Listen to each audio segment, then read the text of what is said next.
David, before we begin, I hadn't heard anything about this. I'm just seeing this move now. France's prime minister has lost the non-confidence vote and is expected to resign. You see Yeah, well, this? he kind of has to. When it's like it's the same type of parliamentary system in that regard as we have here. When there's a confidence motion, if the government loses it, the prime minister has to give his resignation to President Yeah. Macron, who is now going to start all over again and try to find somebody who wants to be the prime minister of France and be able to form a government. It's never been seen in this Fifth Republic, right? Since 1958, Crazy. with this constitution, it's never been seen where you've had three parties be basically three main groups of parties, I should say, the far left, the center, and the right far right. Be basically in a three-way tie in terms of seats, and none of the parties will budge or compromise. And basically, you have a government that is basically right now being run by the bureaucrats. It's fascinating, but in terms of being a citizen of France right now, you basically have a president that is a lame duck, and it's been so since the legislative elections last spring. By the way, if I read this right, this person, his name is Michel Barnier, Yeah. has only been president for 3 months. Prime Minister and it took Macron 2.5 to 3 months to get him to become prime minister and to form a government that survived the initial confidence motion, because once you name a prime minister and a government, that government has to get a majority in the National Assembly, which it did. But that lasted basically just a few months. Yeah, that's all. I said president. You're right, prime minister. So that's a job opening right now if anybody is looking to be prime minister of France. Yeah, opening. There you go. Definitely. In case Valérie Plante is listening. All right, David, let me get to a couple of stories in the news a little closer to home here. I wonder what you made of Paul St-Pierre Plamondon coming out today. He made it seem like it was no big deal, just in the course of, politics.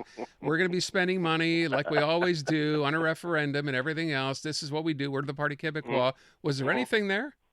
Well, there is, because what he's doing right now is that he's trying to raise as much money as he can while he's sitting atop the polls. He's trying to activate that base, because remember, one of the reasons why the Parti Québécois faced extinction over the last few years until Paul St-Pierre Plamondon became the leader of the PQ is because, Jean-François Lisée, former leader, and others were saying, well, if we ever take power, we're not necessarily going to have a referendum in the same first mandate. We may wait. Jean-François Lisée did that during the 2018 campaign, and it spelled doom for the Parti Québécois. And so Paul St-Pierre Plamondon right now very astutely understands that in terms of activating the base, he's going into a year where there's going to be at the very least, we're looking at 2, maybe more by-elections. Where the Parti Québécois is favorite, he's going to need money. He's going to need a base of volunteers in an organization, which he doesn't have that much of right now. And so while he's still sitting atop the polls, he dropped a bit. He dropped a bit in the latest Léger this week. And let's remember, while he's still around 31, 32, 33% in the polls, a quarter of that support is against separation. Right. And so he knows that he still has a lot of work to do. And so I think it's an interesting ploy. He's been very astute at staying in the media, pushing independence, and trying to get that base railed up. And the key of the game here is money. So at $100 a pop, you've got to get a lot of money raised between now and 2026.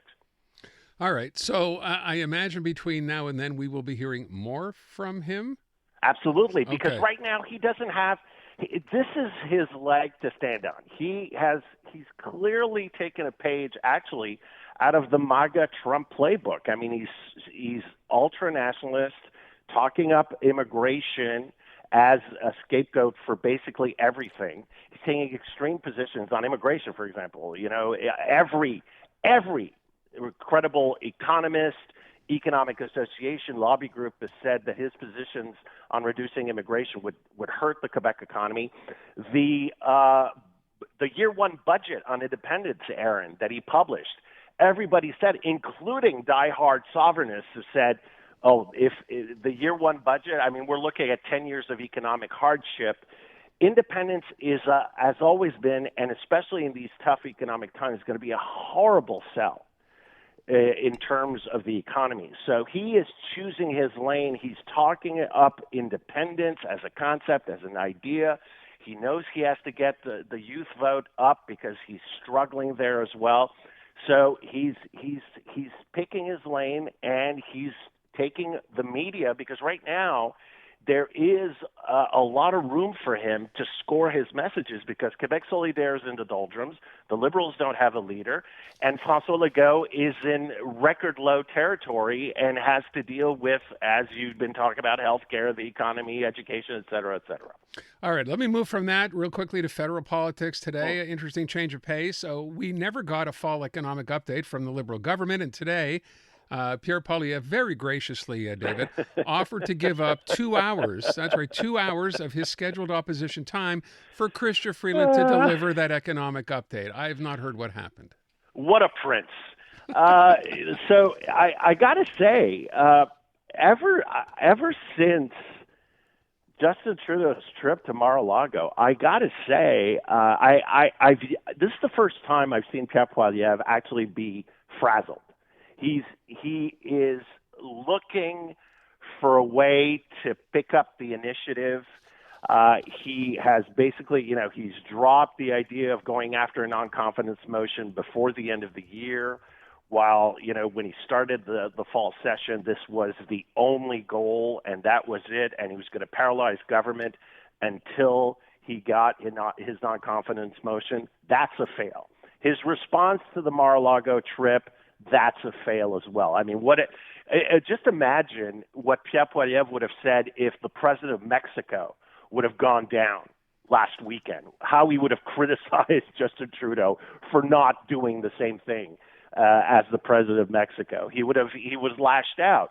And and now trying to get back the initiative on the economy, something that he has yet to make his own issue.